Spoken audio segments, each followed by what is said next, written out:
udah di angka 3.500 lebih Oh iya ya, yang positif. positif ya. Yang meninggal? Tapi meninggal angkanya sedikit, mungkin 100-150 kalau nggak salah. Gitu ya. Ya nggak sampai 10% lah, nggak sampai 5%. Yang sedikit itu Malaysia. Malaysia 6 ribuan, tapi yang meninggal 93, jadi 1,7%. Alhamdulillah. Yang hebat Vietnam nggak ada satupun yang meninggal. Atau mungkin malaikat maut takut ke Vietnam, nggak tahu gitu. Iya, Pak. Di Maroko mana lebih bahaya corona dari Karina? Sepertinya lebih bahaya Karina kayaknya.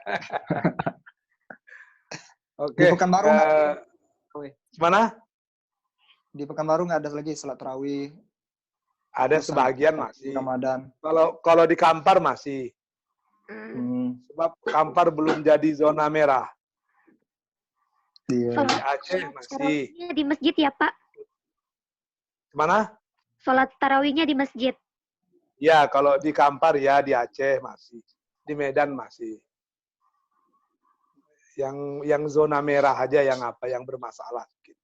Oh iya, Pak. Jadi masalah corona ini ada dampak positif, ada dampak negatifnya. Dampak negatif tentu kita tidak bisa berpuasa seperti tahun-tahun yang lalu. Kalau dulu kita berpuasa itu sangat indah, sebab bisa rame-rame, bisa ngumpul-ngumpul. Kalau dulu bersatu kita teguh, bercerai kita rubuh. Sekarang bersatu kita rubuh, bercerai kita teguh. Jadi udah terbalik-balik dunia ini.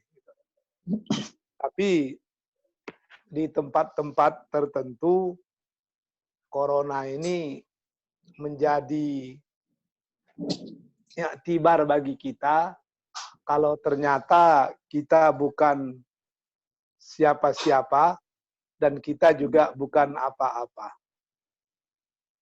Hanya dengan virus kecil yang bernama corona, semua perekonomian dunia bisa lumpuh.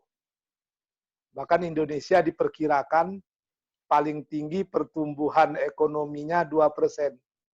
Dan kemungkinan besar tahun 2020 ini pertumbuhan ekonominya justru minus. Tidak plus tapi minus. Itu menurut pernyataan Menteri Keuangan. Dan kita khawatir kalau corona ini lebih dari 4 bulan, wah, kita tidak bisa bayangkan bagaimana keadaan perekonomian negara untuk masa yang akan datang. Sekarang saja sudah mulai rakyat-rakyat kecil sudah mulai menjerit. Sehingga saya di Basnas pun hari-hari menerima pengaduan untuk minta sembako, minta ini dan minta itu. Jadi menurut kawan-kawan yang pakar di bidang virus, virus corona ini virus yang paling lemah untuk membunuh, tapi paling cepat untuk menyebar. Kalau orang badannya kuat, antibodinya bagus, kalaupun kena corona paling-paling pilek-pilek biasa, 14 hari sehat.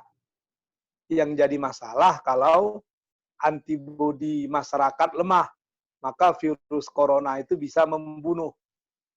Orang bisa badannya fit, kalau makanannya bergizi, hidupnya bagus. Andai kata kondisi ekonomi kita memburuk sampai 4 bulan ke depan, maka banyak orang kelaparan. Orang kelaparan tentu vitamin-vitamin di tubuhnya tidak mencukupi. Kalau sudah tidak mencukupi, maka antibodinya pun akan lemah. Kalau antibodinya akan lemah, maka akan terjadilah kematian massal di Indonesia. Saya ada baca satu artikel yang ditulis oleh seorang profesor di Melbourne University. Katanya kalau tidak hati-hati Indonesia menanggulangi masalah corona ini, kemungkinan besar kematian di Indonesia itu akan mencapai 240.000 jiwa. Coba kita bayangkan kematian bom atom di Hiroshima dan Nagasaki itu cuma 217.000 jiwa. Kalau andai kata kematian besok sampai 240.000, artinya musibah corona ini lebih banyak daripada musibah jatuhnya bom atom di Hiroshima dan Nagasaki. Jadi kita sadar kalau kita bukan apa-apa, dan kita juga sadar kalau kita bukan siapa-siapa.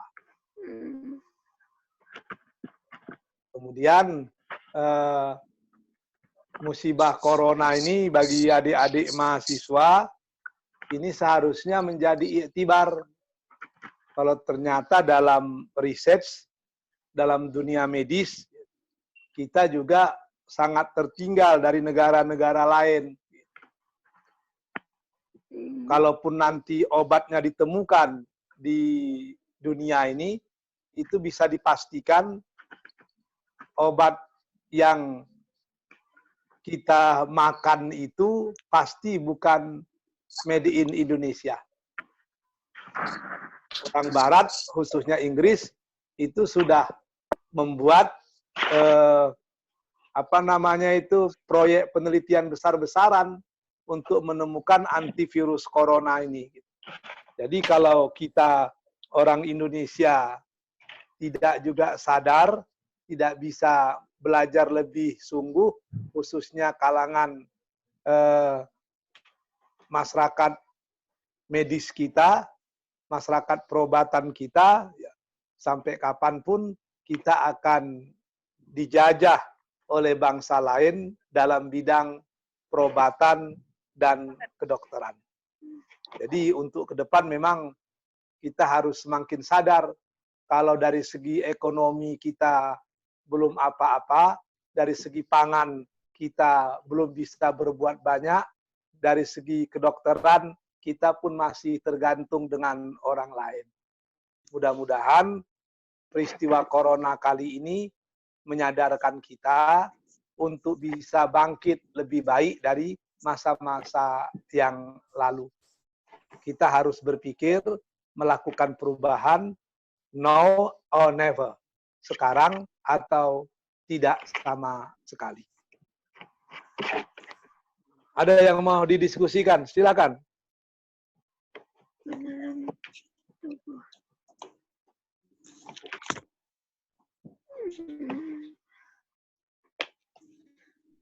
Yang moderator dimulai dulu aja. Jadi memang ya Pak, virus corona itu sangat lemah, tetapi penyebarannya itu sangat cepat. Jadi Iya, kita betul. pada agar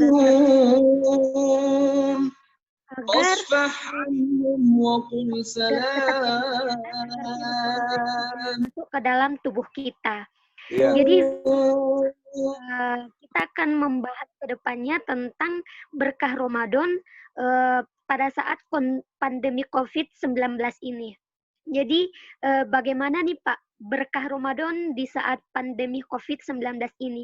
Apa saja yang harus kita lakukan, kita kerjakan pada saat masa-masa COVID-19 ini? Sebagaimana juga yang telah kita ketahui bersama bahwa Ramadan kali ini kita kebanyakan di rumah saja. Bahkan ada juga beberapa pemerintah yang menganjurkan kita untuk sholat di rumah lebih baiknya gitu. Jadi bagaimana Pak? Mungkin Bapak bisa langsung ambil. Begitu. Saya kemarin diwawancarai berdua di satu stasiun TV swasta dengan Dr. Farid. Dr. Farid itu pakar perobatan Tibbun Nabawi. Dia justru bersyukur karena COVID ini terjadi di bulan Ramadan. Sebab ketika orang berpuasa, antibodinya lebih bagus daripada orang yang tidak dalam keadaan berpuasa. Jadi kalau orang betul-betul berpuasa, mengikuti puasa yang sesungguhnya, insya Allah dia akan terhindar dari musibah corona ini yang akan membahayakan jiwanya. Karena antibodi orang berpuasa itu lebih bagus daripada orang yang tidak berpuasa. Makanya setiap orang mau operasi, itu pasti disuruh berpuasa itu. Masalah hukum, itu kan jelas. Kalau memang kondisi itu sudah darurat, tentu berlaku kaedah ad-darurah tubihul mahzurah al-musaqqah tajlibut taisir. Pimpinan pusat Muhammadiyah pun sudah mengeluarkan surat dari mulai 02 tahun 2020 dan seterusnya yang menganjurkan bahkan menginstruksikan agar semua keluarga besar Muhammadiyah betul-betul lebih melaksanakan ibadah yang bersifat di rumah daripada di luar. Andai kata memang kondisi darurat itu sudah terjadi di mana-mana. Secara hukum itu ya sah-sah saja. Sebab kalau namanya darurat, seperti yang dikatakan ulama-ulama mazhab Maliki, yang disebut dengan darurat itu keadaan di mana diyakini jiwa manusia terancam, atau keadaan di mana dikhawatirkan jiwa manusia akan terancam. Jadi menurut mazhab Maliki itu dipastikan, ya, kalaupun tidak dipastikan, diduga, zon, diduga saja itu sudah dianggap dalam wilayah darurat. Dalam wilayah darurat ini tentu kita berpegang kepada kaedah usul fikih bahwa bahwa menolak kemudaratan itu muqaddam ala zalbil masalih. Menolak kemudaratan itu lebih diutamakan daripada mengambil kemaslahatan. Kalau memang sudah darurat, ya jiwa manusia itu di atas segala-galanya. Sebab seperti hadis Rasul bahwa bagi Allah hancurnya alam semesta ini sangat kecil jika dibandingkan seorang muslim yang mati sia-sia. Dan ini juga sesuai dengan maqasid syariah yang dideklarasikan oleh seorang ulama besar dulu, As-Shatibi, dan yang sekarang dideklarasikan dan dimodernisasikan konsep maslahah itu oleh ulama di Maroko itu, yang bagi dia hakikat dari memahami agama itu harus memahami maqasid. Jadi kalau salah satu inti dari maqasid itu adalah hibjun nafs, maka memelihara jiwa itu luar biasa itu.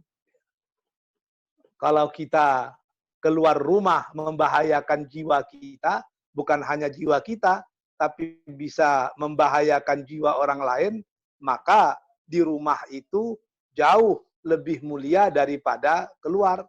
Bahkan dalam hadis sahih dikatakan bahwa orang yang tinggal di rumahnya menurut Imam Ahmad atau di negerinya menurut Imam Bukhari, untuk menghindari dan memutuskan mata rantai penyebaran virus itu, kalau itu dilakukannya secara ikhlas, sabar, dan betul-betul bertawakal dan berkeyakinan bahwa hanya ketetapan Allah saja yang akan terjadi, orang seperti ini pahalanya sama dengan orang yang mati syahid.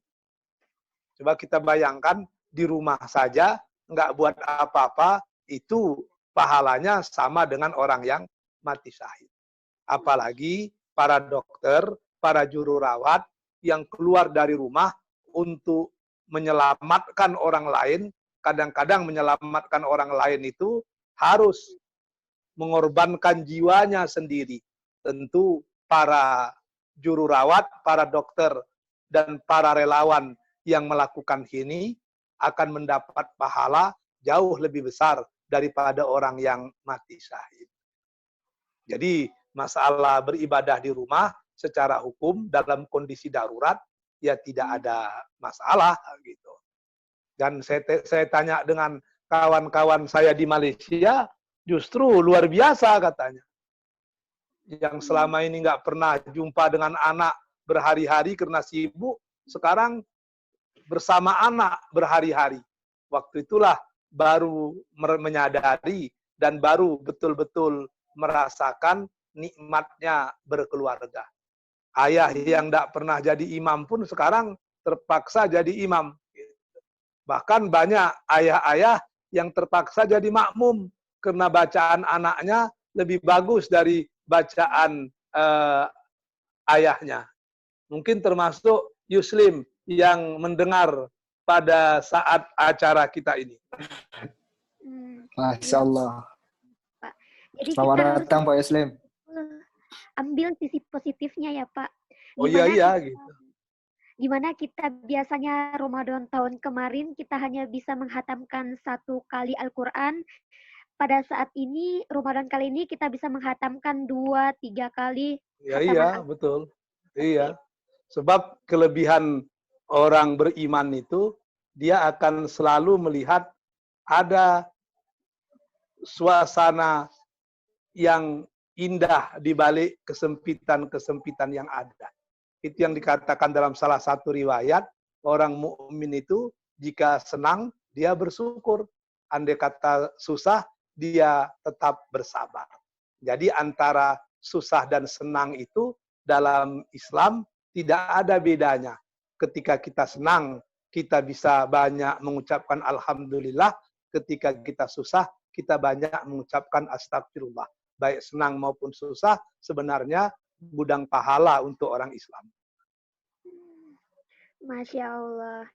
Jadi betul-betul kita harus memanfaatkan pandemi COVID-19 ini karena corona juga sangat bagus pada masa-masa kita puasa kali ini karena antibodi kita kuat. Iya, orang yang berpuasa betul itu. Antibodinya kuat.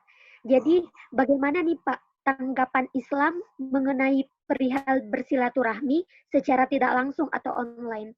Apa tanggapan Islam tentang itu? Tadi saya diminta gubernur untuk menyampaikan pidato ringkas menjelang pengumuman resmi tentang jumlah yang terkena corona di rumah kediaman Gubernur Riau. Jadi hari ini tambah 2 lagi di Riau, jadi sekitar 30-an ke atas sudah. Ketika saya diminta menyampaikan sedikit tausiah, saya sampaikan dalam kondisi yang seperti ini, kita mesti menjaga jarak badan. Tapi kita harus tetap merapatkan jarak batin. Jadi mungkin ini yang dikatakan orang jauh di mata, dekat di WA. Iya. Jadi, iya ya Pak. Bagaimana dengan teman-teman yang lain? Jadi ada nih Pak dari Regina Putri yang mengirimkan pesan. Tunggu dulu. Seperti ini Pak, Ustadz ada tips untuk menjaga imunitas ala Rasulullah ketika musim pandemi seperti ini? Saya kemarin sempat berteleponan lama dengan seorang dokter, bahkan udah profesor sekarang kabarnya, pakar bedah kanker, termasuk pimpinan wilayah Muhammadiyah Sumatera Utara, namanya Dr. Kamal Basri Siregar. Lama kami bicara tentang virus, karena dia dokter dan ahli di bidang kesehatan, saya banyak bertanya dengan dia. Dia menyatakan bahwa salah satu cara yang terbaik untuk menangkal agar virus itu tidak masuk ke tubuh kita, caranya cuma menjaga imunitas tadi, menjaga ketahanan tubuh tadi. Salah satu yang dapat menjadi benteng terhadap imunitas kita adalah vitamin C. Dan vitamin yang lain, tapi vitamin C lah. Makanya sekarang di Pekanbaru, mencari ganja itu lebih mudah pada mencari vitamin C. Sebab vitamin C sudah diborong orang. Kalau kita lihat pola dan cara hidup Rasul, memang bagus sekali. Vitamin C itu banyak pada buah-buahan. Dan di antara buah-buahan itu, ada buah-buahan yang sangat bagus untuk tubuh. Itulah kurma. Bahkan salah satu buah-buahan yang juga paling bagus dimakan, itu buah-buahan yang hari-hari saya makan ketika di Maroko, yaitu buah delima. Jadi ketika saya ngomong dengan dia, memang satu-satunya cara ya di samping puasa juga memperbanyak mengkonsumsi buah-buahan.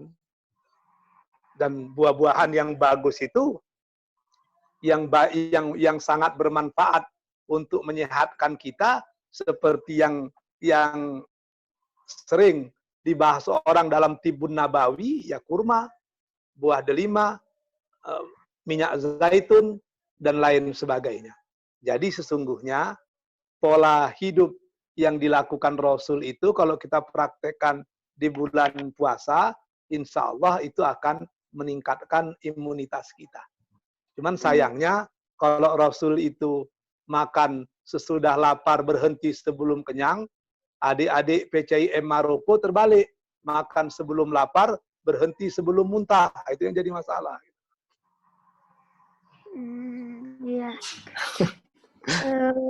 Jadi minta maaf ya Pak, karena yang disampaikan melalui moderator. Enggak apa-apa, enggak apa-apa. Jadi ini lagi Pak, bagaimana himbauan PP Muhammadiyah mengenai musim ini, pandemi ini Pak? Himbauan PP Muhammadiyah. Ya, PP Muhammadiyah meminta kita kena menganggap ini sudah menjadi wabah yang bersifat mendunia, maka menginstruksikan agar seluruh keluarga besar Muhammadiyah mematuhi instruksi dari PP tersebut, begitu. Cuman tentu instruksi itu tentu harus kita sikapi secara bijak. Di daerah-daerah yang memang tidak terkena imbas dari corona ini, bukan berarti apa yang disampaikan PP tidak berlaku, tapi tidak diberlakukan. Contoh, di daerah-daerah pedalaman, di mana di situ ada cabang ranting Muhammadiyah yang tidak ada orang terkena corona, tidak ada orang masuk, dan tidak ada orang keluar, dan dia daerah yang terisolasi, tentu dia bisa melaksanakan ibadah secara normal saja.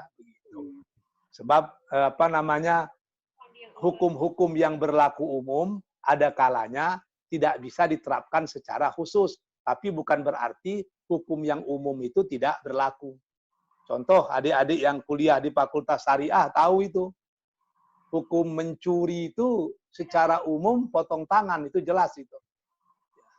Adalah as-sarik was-sarika faqti aydiyahuma, itu jelas itu.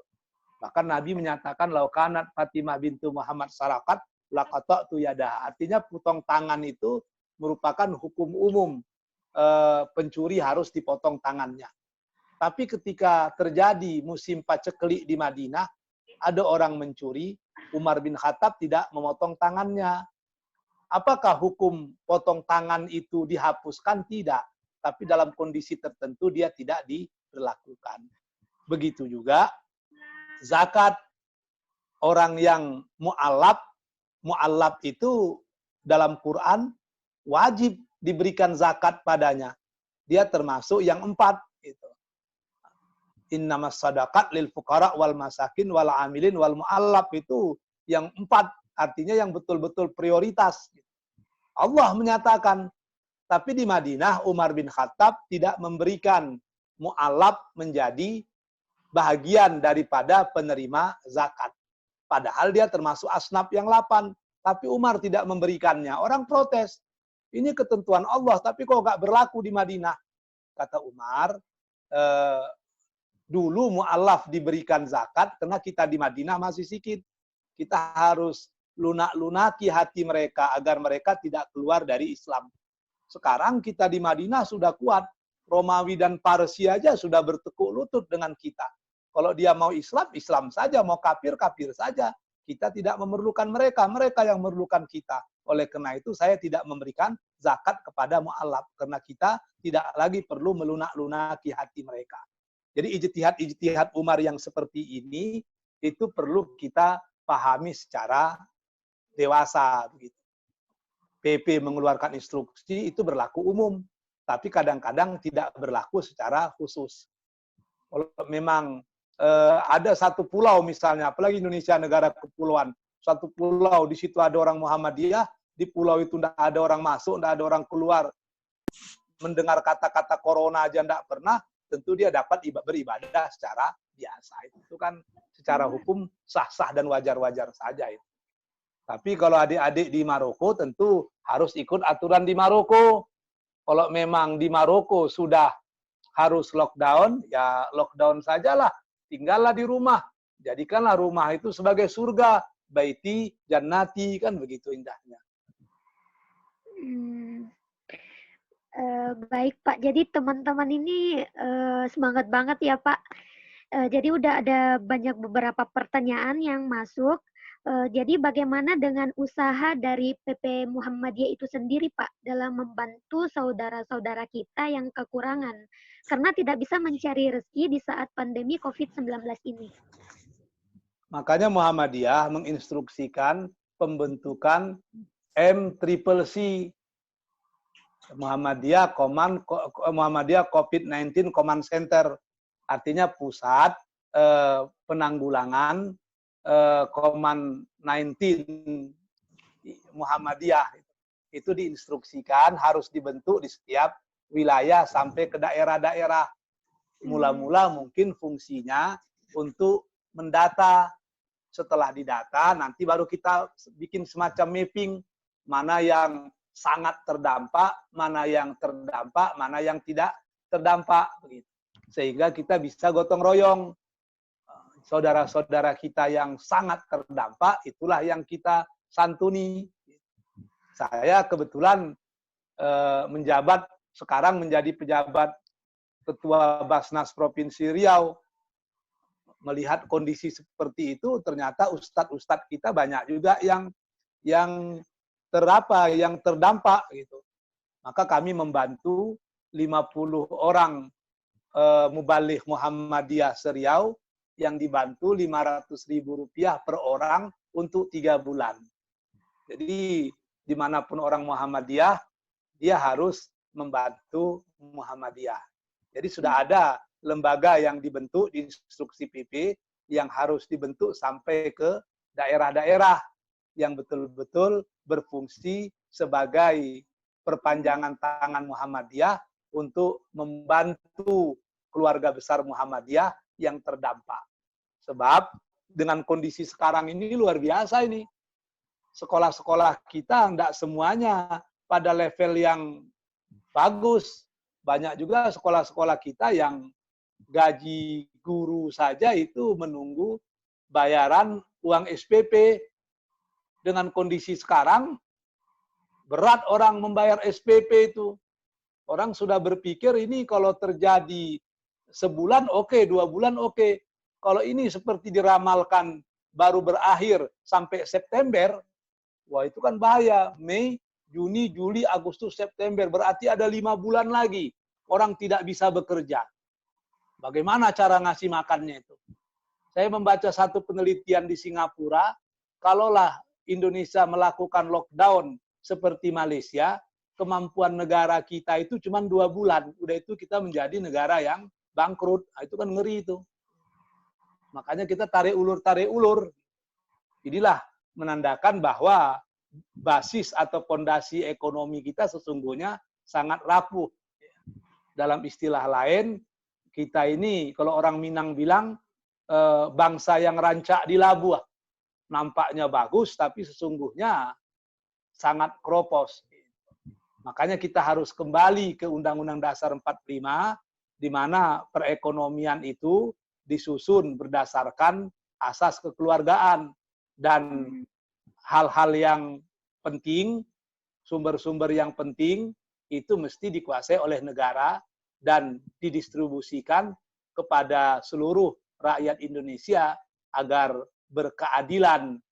Ya, seperti yang kita inginkan, tercapainya keadilan sosial bagi seluruh rakyat Indonesia. Jadi kita harus kembali ke jati diri perekonomian kita, tidak lagi menceplak kapitalis atau menceplak sosialis, tapi kita harus kembali ke perekonomian kita seperti termaktub dalam Undang-Undang Dasar 45. Wah, Masya Allah banget ya Pak. Jadi bagaimana dengan masjid-masjid afiliatif Muhammadiyah Pak? Wajib ditutup atau diserahkan kepada pengurus? Ya, secara instruksi, andai kata memang daerah itu betul-betul darurat, itu memang harus ditutup. Bukan berarti ditutup habis. Azan dan napa ya tetap dilaungkan. Sebab azan itu juga penting. Tapi untuk menghindari terjadinya dampak yang lebih luas, maka perlu pemutusan mata rantai virus. Salah satu cara memutuskannya, kita tidak berada dalam satu komunitas yang beramai-ramai begitu. Itu yang dikhawatirkan. Walaupun kita yakin segala sesuatu itu tidak akan pernah berlaku tanpa keizinan Allah Subhanahu wa Ta'ala, tapi konsep teologi Muhammadiyah itu kan teologi yang sangat rasional.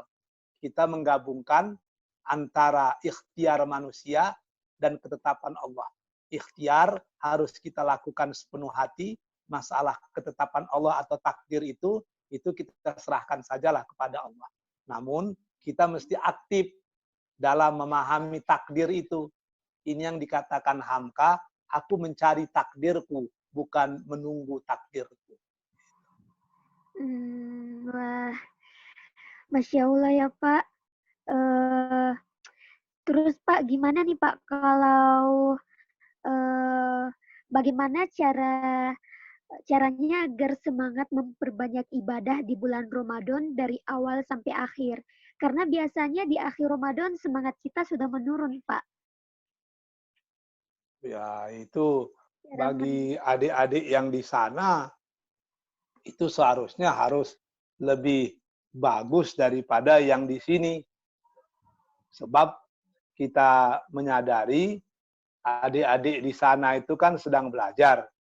Belajar itu kan fisabilillah. Kalau dalam bulan Ramadan belajarnya lebih sungguh lagi, itu fisabilillahnya kan bisa kuadrat atau triple. Yang paling penting, agar semangat itu muncul, kita harus berazam dan berpikir agar menjadi manusia yang terbaik. Andai kata Anda pulang dari Maroko, Anda biasa-biasa saja, sampai di sini pun akan menjadi orang yang biasa-biasa saja. Tapi kalau Anda belajar sungguh-sungguh, macam alumni Maroko seperti Somad, menjadi orang yang luar biasa, sampai di sini pun menjadi orang yang luar biasa. Maka Anda lah yang akan menentukan diri Anda, apakah Anda ingin menjadi orang yang biasa-biasa, atau menjadi orang yang luar biasa. Saya teringat itu Ibnu Sina. Saya baca buku Ibnu Sina itu. Ibnu Sina selama hidupnya setelah pandai membaca, itu hanya 3 malam tidak memegang buku. Yang pertama ketika ayahnya meninggal, yang kedua ketika ibunya meninggal, yang ketiga ketika dia malam pertama dalam pernikahannya. Itu aja yang tidak baca buku. Makanya semangat seperti itu harus ada di kalangan adik-adik yang sedang belajar di Maroko. Pulang harus membawa arti. Kalau pulang tidak membawa arti, baguslah, tidak usah pulang lagi ke Indonesia. Jadi selagi masih di Maroko ya Pak, kita harus betul-betul semangat agar kelak nanti kita balik ke Indonesia, kita juga bisa menjadi orang yang hebat insya Allah ke Ya, depannya. we have something special. Harus punya sesuatu yang tidak dimiliki oleh orang lain. Kelebihan Maroko itu kan jelas. Kalau Saudi, orang yang tamat dari Saudi, pasti orientasi berpikirnya orientasi Arab. Kalau Mesir, pasti orientasinya begitu. Orientasinya Arab Afrika, ini Arab Asia. Tapi adik-adik yang di Maroko itu berbeda. Mereka Arab, tapi dekat dengan Eropa. Kita harapkan alumni-alumni Maroko itu punya keistiqomahan seperti Arab, tapi punya kerasionalan seperti Eropa. Kalau yang dua itu digabungkan, Anda akan menjadi someone spesial ketika balik ke Indonesia. Ya. Jadi bagaimana Pak cara menciptakan semangat pada saat Ramadan? Karena biasa kalau akhir-akhir Ramadan semangat kita itu menurun. Wah, seharusnya harus menaik. Sebab kan nggak ada di antara kita yang berani memastikan masih hidup di Ramadan yang akan datang. Dibilang orang tua lebih dulu mati dari yang muda-muda, belum tentu juga. Saya lebih dulu lahir dari Zian, tapi siapa yang dulu meninggal antara kami, ya itu belum tahu itu. Walaupun saya berdoa tentu Zian dulu, itu masalahnya kan. Iya. Kita nggak tahu kan Pak, apakah ini Ramadan terakhir kita atau Iya, gitu. kan. Maka harus kita jadikan ini yang terbaik kan masalah. Kalau kita Iya. ingin menjadikan yang terbaik ya harus bersungguh-sungguh gitu masalah. Iya. Jadi gimana sih Pak sejarah dari puasa Ramadan itu asal muasalnya? Sejarah dari puasa itu sendiri? Puasa itu kan termasuk syariah mangqablana. Syariah yang ada sebelum kita. Sebab setiap nabi itu kan punya puasa tersendiri kan. Nabi Daud ada puasanya, puasa Daud itu one day on, one day off. Nabi Musa ada puasanya. Nabi Isa ada puasanya. Setiap agama itu punya ibadah puasa sebetulnya. Puasa itu secara ibadah tentu imsak, menahan diri. Secara intinya melatih kepatuhan. Melatih kepatuhan. Sebab yang tahu kita puasa cuman kita dengan Tuhan. Kalau kita di rumah makan, di luar kita pura-pura letih, orang nggak ada yang tahu itu. Tapi puasa justru melatih kepatuhan. Kita bisa patuh dengan Allah di saat orang ada atau di saat orang tidak ada. Dilatih itu. Nanti diharapkan dari latihan itu timbul ketaatan. Dari ketaatan itu timbul cinta. Maka ini yang dikatakan oleh Yusuf Al-Qaradawi, level ibadah itu kan ada dua. Ada beribadah karena ketaatan, bagus itu. Tapi kata Al-Qaradawi, ada yang lebih tinggi daripada itu. Bukan lagi beribadah karena ta'ah, tapi sudah beribadah karena mahabbah, karena cinta. Cinta gitu ya Pak. Iya. Jadi kalau puasa itu mula-mula mendidik kita kepada ketaatan. Tapi nanti akan berakhir kepada kecintaan. Maka saya sering mengingatkan bahwa puasa itu paling tidak memiliki 3 ajaran. Yang pertama, puasa itu mengajar kita liberalisasi, memerdekakan manusia. Kenapa memerdekakan manusia? Sebab kita manusia rata-rata sedang dijajah dan diperbudak oleh hawa nafsu. Puasa mengajarkan kita agar bisa mengendalikan hawa nafsu, membebaskan diri dari perbudakan hawa nafsu. Ini yang disebut dengan liberalisasi. Orang yang bisa mengendalikan hawa nafsunya, dialah manusia yang sesungguhnya. Ini yang disebut dengan humanisasi. Orang yang sudah menjadi manusia yang sesungguhnya, dia akan menyadari kalau dia adalah hamba Allah.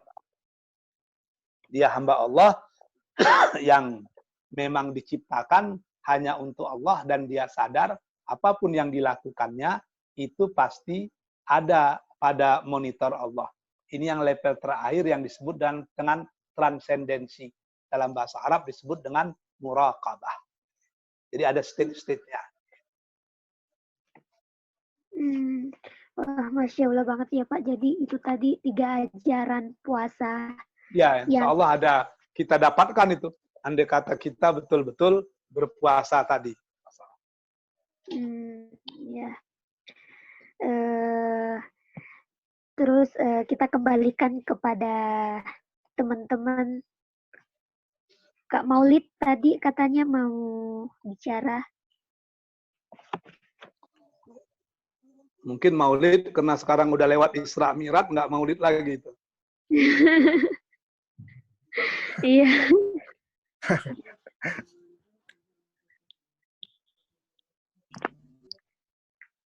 Kak Maulid mau bicara Pak? Enggak.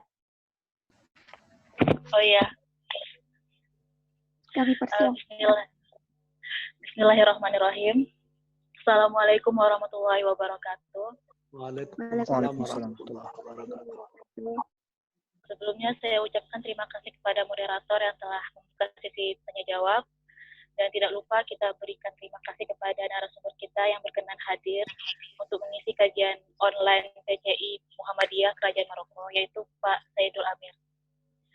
Kali ini saya ingin bertanya tentang bagaimana kita tetap bisa melaksanakan bulan puasa dengan penuh kekhusyukan di tengah pandemi global COVID-19, terutama menyikapi kita sebagai konsumen dalam bermedia sosial, karena segala sesuatu kita banyak melakukan secara online, seperti ngaji online, kajian online, bahkan ada juga kayak tentang tarawih online juga. Itu pertanyaan pertama. Pertanyaan yang kedua yang ingin saya ajukan adalah sebagaimana yang telah kita ketahui bersama bahwa iktikaf itu kan dilakukan di masjid. Sedangkan sekarang kita kan sedang mengalami wabah COVID-19 yang tidak memperbolehkan kita untuk melakukan ibadah di dalam masjid. Apakah boleh melakukan iktikaf di selain masjid atau mungkin tempat-tempat ibadah kayak musola atau masjid gitu? Makasih banyak Kak Maulid atas pertanyaannya. Mungkin bisa kita langsung kasihkan kepada Bapak Saidul Amir. Begini, sesungguhnya dalam kondisi corona ini kita harus semakin khusyuk, sebab ketika corona inilah kita menyadari jarak antara hidup dan mati itu sangat tipis. Coba Anda bayangkan itu, Amerika yang dianggap selama ini sebagai negara adidaya, pusat dari semua kekuatan, baik itu militer, ekonomi, bahkan medis, ketika datang corona ini tidak bisa berbuat apa-apa. Jumlah yang mati di Amerika itu nomor 1 sekarang kabarnya kan. Itu kan luar biasa itu. Mula-mula Cina, udah itu Italia, ternyata Amerika itu. Negara adidaya seperti Amerika nggak bisa menghadapi musuh yang nggak nampak yang namanya corona itu. Apalagi negara seperti kita, maka dengan melihat seperti ini, baru kita sadar bahwa kita bukan siapa-siapa dan kita bukan apa-apa. Pada waktu itulah kita akan mengungkapkan kata-kata Rabbana ma khalaqta hadza batilan subhanaka faqina azabannar. Fabi ayyi alai rabbikuma tukadziban. Dalam kondisi yang seperti ini seharusnya justru akan lebih usuk. Yang kedua, masalah i'tikaf misalnya. Memang betul itu. Imam yang 4 sepakat bahwa syarat i'tikaf itu di masjid. Terkecuali mazhab Hanafi. Menurut mazhab Hanafi, bagi perempuan, i'tikaf itu lebih baik di rumahnya. Walaupun istri-istri Nabi, i'tikafnya di masjid. Tapi karena ada nas-nas yang lain yang menyatakan bahwa perempuan itu lebih bagus sholat di rumah walaupun tidak dilarang sholat di masjid macam-macam, menurut Hanafi, perempuan itu boleh beriktikaf di musola yang berada di rumahnya sendiri. Jadi bagi adik-adik perempuan, dalam masalah iktikaf ini tidak ada masalah. Karena memang ada hadis dan pendapat yang menyatakan perempuan boleh iktikaf di rumah. Tapi yang jadi masalah, orang-orang seperti saya, seperti Zian, kalau laki-laki sepakat itu. Semua ulama menyatakan iktikaf itu harus di masjid. Bahkan masjidnya itu macam-macam pula. Ada yang bilang yang penting masjid, ada yang bilang masjid yang ada Jumatnya, macam-macam lah. Itu ikhtilaf fikih lah biasa kan gitu. Pertanyaannya dalam kondisi yang sekarang ini bagaimana ini? Boleh nggak iktikaf di rumah?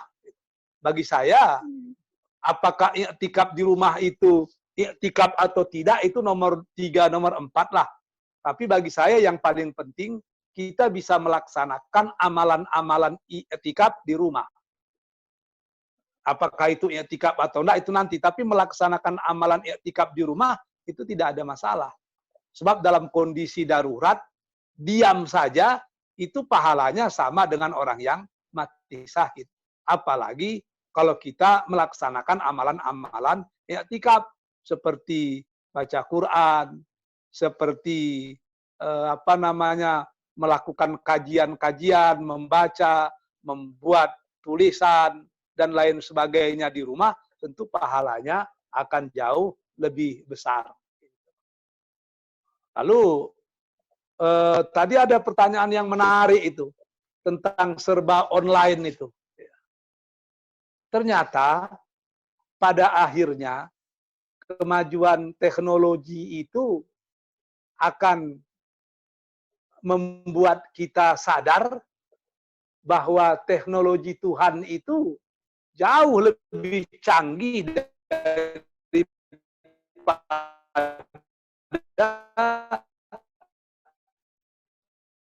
teknologi manusia. Alka penduduk surga dan penduduk neraka. Ketika itu penduduk surga bertanya kepada penduduk neraka, apa yang menyebabkan kalian masuk ke dalam neraka sakar misalnya?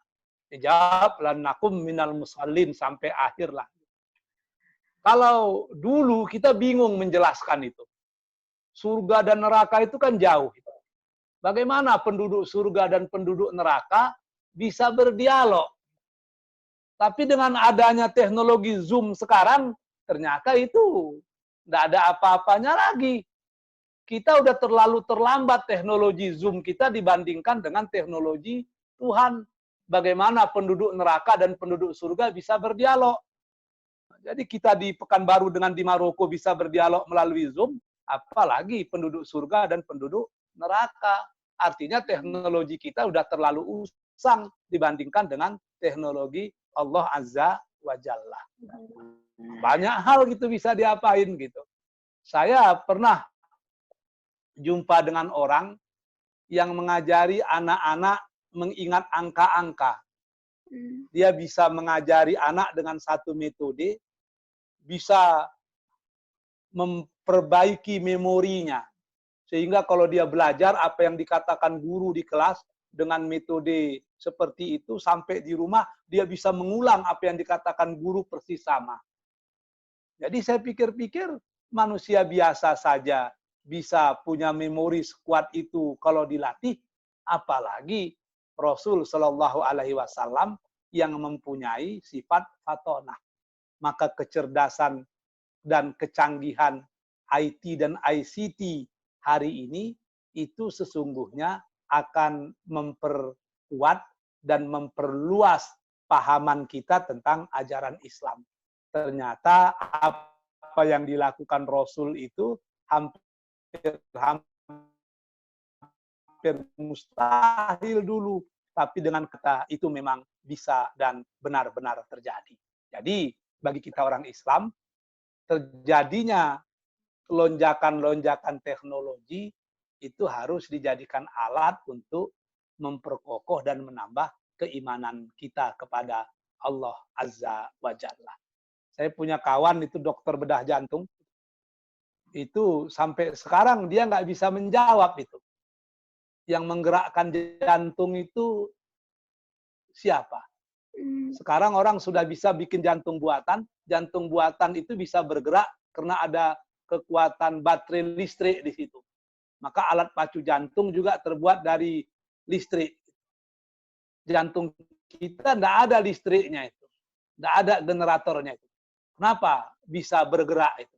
Siapa penggerak yang menggerakkan itu? Nah, itu sampai di situ, maka akan timbul keyakinan kalau memang manusia ini sangat terbatas jika dibandingkan Tuhan yang maha tidak terbatas. Wah, Masya Allah ya Pak. Jadi kita sebagai manusia bisa beribadah kepada Allah dengan berbagai macam cara ya Pak. Ini ada pertanyaan bagus ini. Bagaimana hukumnya nikah online? Ini siapa yang bertanya ini? Wah, itu bagus juga itu. Itu dulu ada guru saya, dosen saya di Padang, namanya Hasan Mahdi, istrinya Rahimah Ahmad. Pak Hasan Mahdi itu kuliah di Darul Ulum di Mesir. Sementara istrinya masih sekolah di Parabe di Bukit Tinggi. Maka pada waktu itu dinikahkan melalui telepon kabarnya. Selesai dinikahkan, istrinya itu beberapa bulan kemudian baru menyusul suaminya yang sedang berada di di Mesir gitu. Jadi nikahnya melalui telepon gitu. Jadi pertanyaan yang sekarang, nikah online itu bagaimana itu? Oh, ini akan terjadi ikhtilaf itu. Sebab paham-paham klasik menyatakan akad nikah itu harus berhadap-hadapan itu. Harus ada wali, harus ada saksi, macam-macam. Lalu bagaimana dengan pernikahan yang dilakukan menggunakan Zoom misalnya? Ini kan jadi masalah ini. Zian mau nikah, perempuannya di Bangkinang, Ziannya di Maroko, tuan kadinya di Pekanbaru, saksinya di Jakarta dengan di Medan misalnya. Lalu mereka bersatu dalam Zoom gitu. Macam mana kira-kira itu?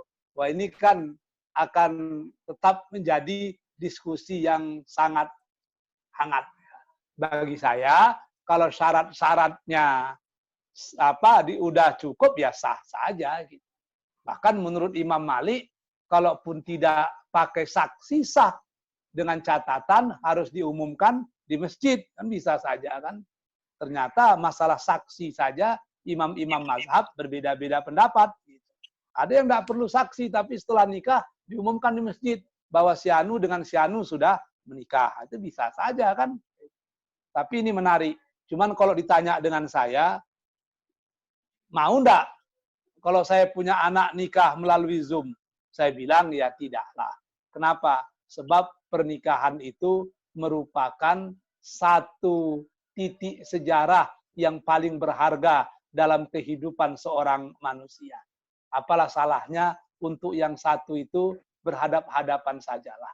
Sebab bahayanya kalau menikah melalui Zoom, nanti bulan madunya pun di Zoom, kan susah itu nanti kan. Iya Pak, betul banget.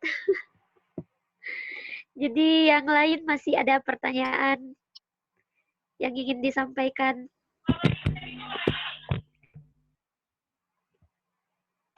Kepada teman-teman yang bertanya silahkan. Mungkin kayaknya Ana bakal nanya lagi deh. Iya silahkan Kak Maulid. Kali ini mungkin pertanyaan Maulid agak sedikit tentang fikih puasa sih Ustadz. Nah, ya. Yaitu tentang fikih puasa yang agak sedikit berkenaan dengan perempuan. Ini contohnya itu seperti ini Ustadz. Seandainya kalau kan kita kan perempuan ini kan emang udah ada uzurnya gitu kan Ustadz. Kemudian pada contohnya itu kayak tahun 2019 kita belum membayar utang puasa kita. Kemudian bulan puasa Ramadan yang tahun 2020 udah datang dan ternyata masih ada puasa kita di tahun yang sebelumnya. Apakah setelah puasa Ramadan kita wajib membayar fidyah atau hanya membayar puasa saja atau harus kedua-duanya, Ustaz? Begini, saya bukan ahli fikih, sebab S1, S2, S3 saya filsafat Islam.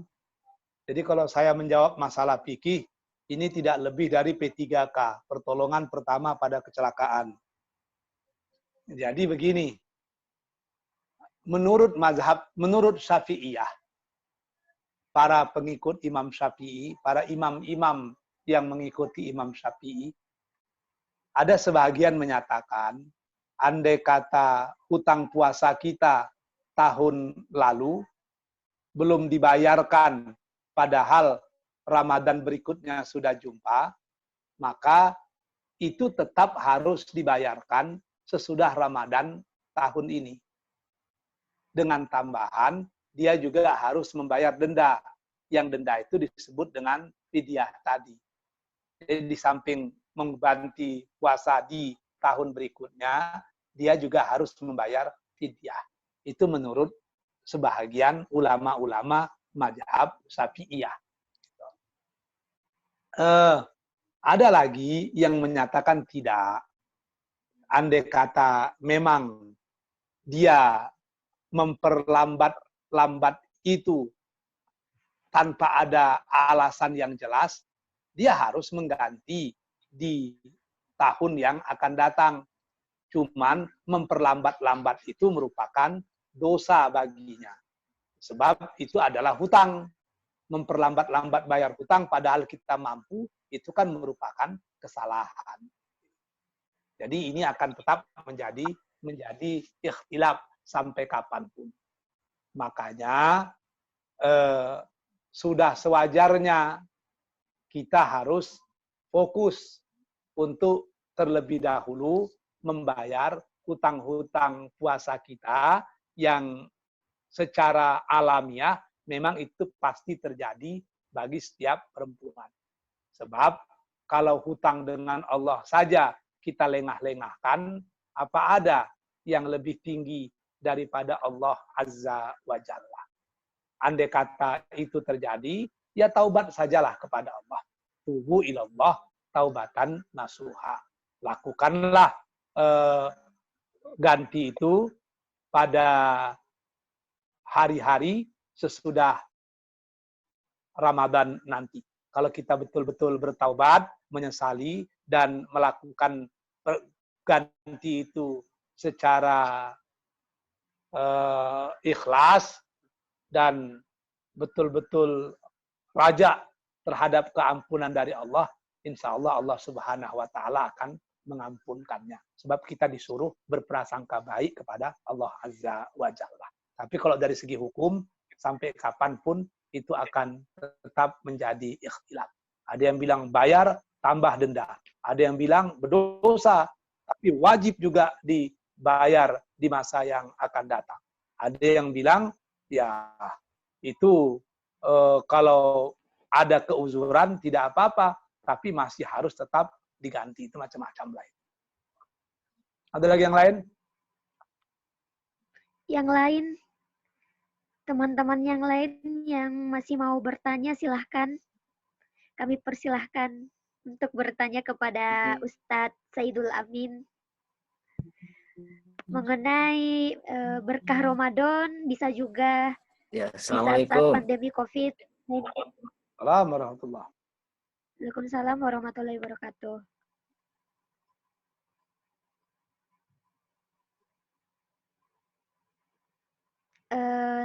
Siapa tadi yang bertanya?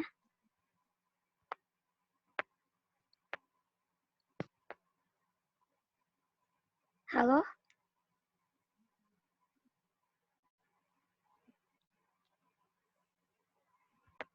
Mas Rishian ya?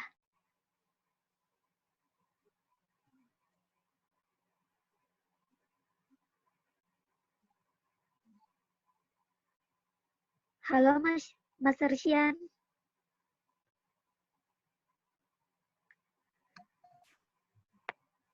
Mas Rishian mau bertanya silahkan.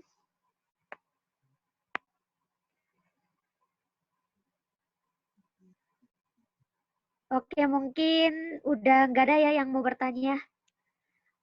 Mungkin sepatah kata Saya rasa dari juga, oke, mungkin Azian. sebagai closing speech mungkin saya harapkan adik-adik yang berada di Maroko bisa lebih khusyuk, lebih baik beribadah pada Ramadan kali ini.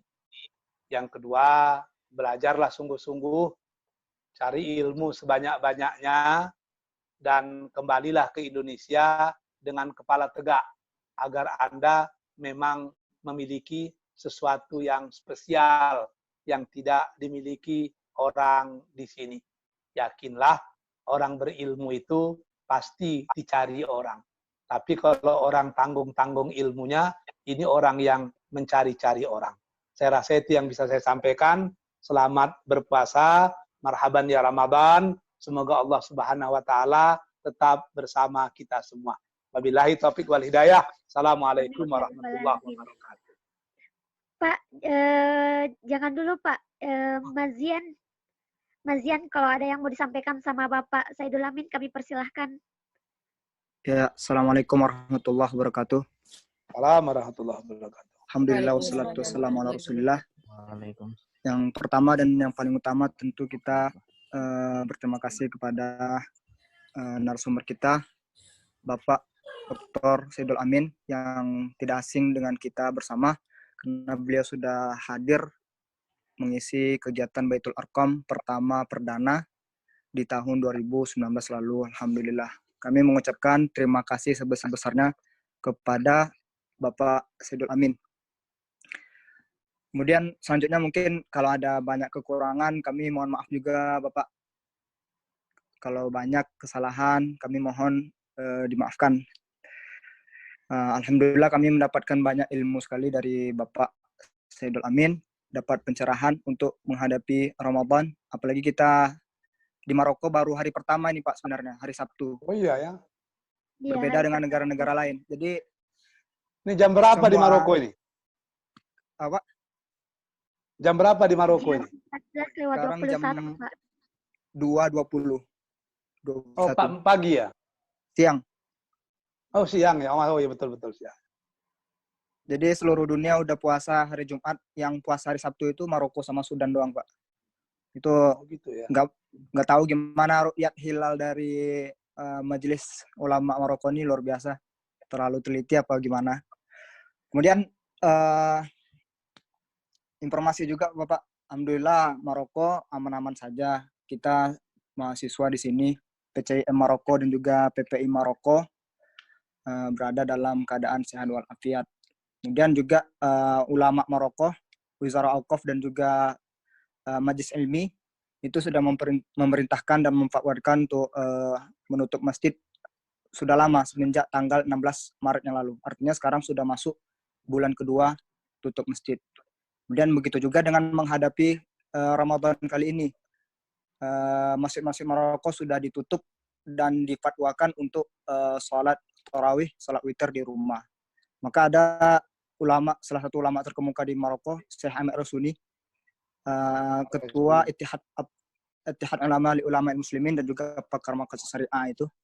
Dia bilang, kalian jangan berkecil hati ketika menghadapi tarawih di rumah ini. Karena tarawih di rumah itu sunnatul aqwiya. Jadi kita beralih dari sunnah yang satu, yang mana sunnah yang satu itu adalah sholat tarawih di masjid, kepada sunnah aqwiya, sunnah yang lebih kuat. Yang tadi sholat tarawih di masjid itu adalah sunnah dha'fa. Lalu ketika kita sholat tarawih berada di rumah, kita berpindah kepada sunnah yang lebih kuat, sunnah aqwiya. Nah, itulah istilah-istilah yang disampaikan oleh para ulama-ulama lainnya. Dan alhamdulillah, sekali lagi mungkin kami sungguh berbahagia, senang sekali bisa dapat pencerahan dari Bapak Saidul Amin. Mungkin itu dari saya, perwakilan dari teman-teman PCM Maroko. Terima kasih kepada Bapak Saidul Amin. Kami pun setelah ini akan bubar ke kegiatan masing-masing.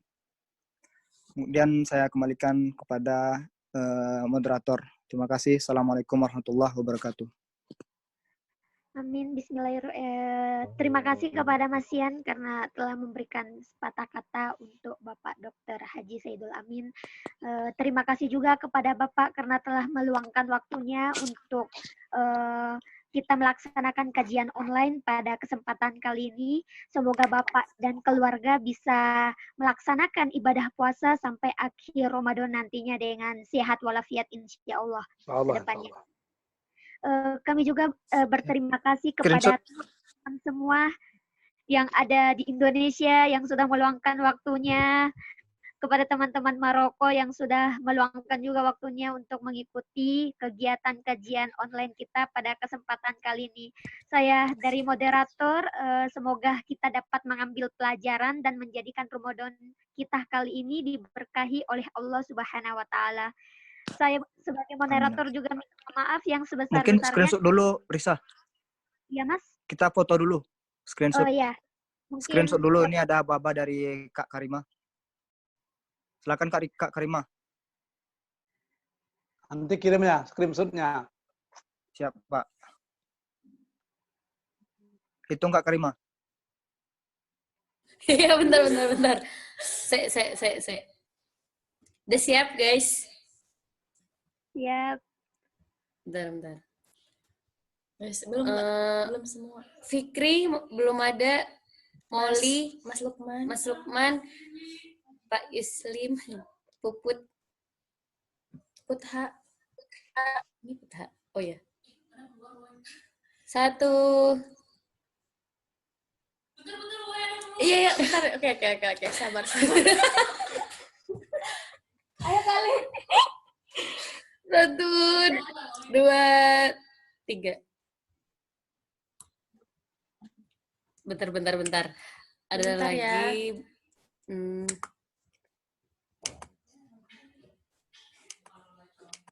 1, 2, 3. Dah. Terima kasih banyak. Oke.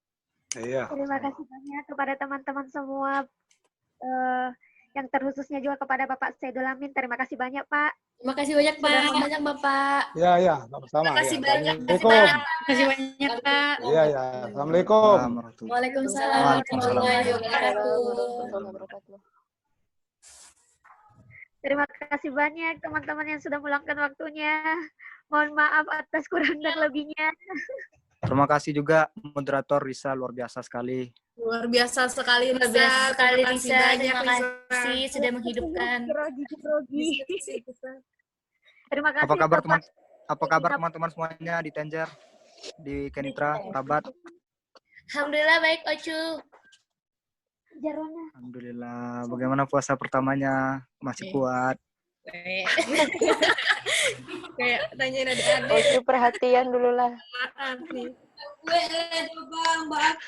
Buka zuhur. Mungkin anti fakat anjil, anti fakat fil, terus bisa. Tadi ada anak nggak? Ocu. Nggak ada anak. Ya. Mungkin